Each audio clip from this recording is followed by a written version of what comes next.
a lot of people have forgotten what built this country, and I think a lot of what built this country was agriculture and ranching, and that's a lot of our heritage.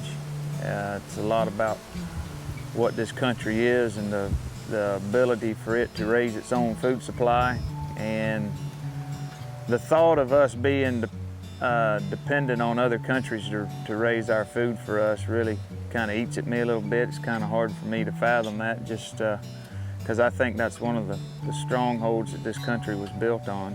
And I think if we ever get to that where the ranching is gone in the United States, I don't think the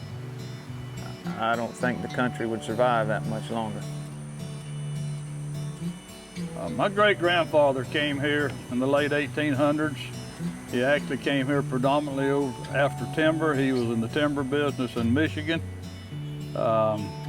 Moved here, started in the cattle business right after the turn of the century. So much of this land was vast prairies and just such wonderful cattle land.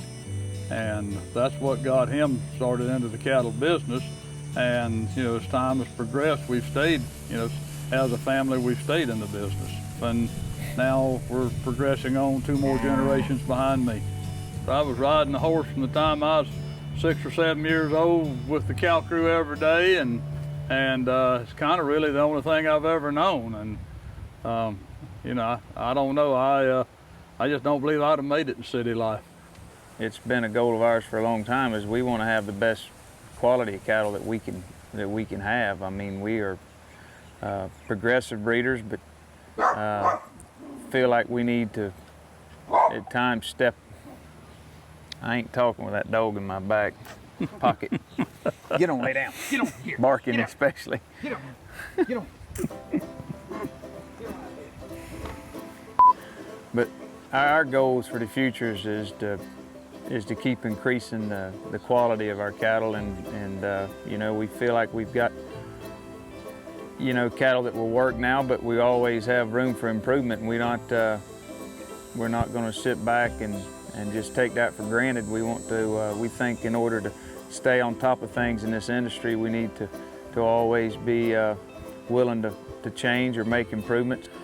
Our customers want black heifers. They want Angus sired females, and you know, another advantage to the Angus calf is we can send it almost anywhere, especially these higher percentage Angus calves. You know, they can, it doesn't matter how cold it is, they can go there. And we've got, I think it's 29 different marks and brands on this ranch. Everybody has their own cattle. We have company cattle, and then every member of the family has their own individual cattle. And I guess what I really like about ranching is the fact that, you know, of course we grew up in it. Part of what's so good is we get to work with our family every day, and you know, it's not that we get along every day, but if we didn't have our differences, something wouldn't be right. when you're saddling up in the morning, if you think, geez, this is a mess, but you look at what it does for everybody and teaching them the right work ethics, and I think that's something that Dad did a great job instilling in us when we were young, is teaching us how to work. And I think so many kids today don't get that opportunity, and I worry about that for our country.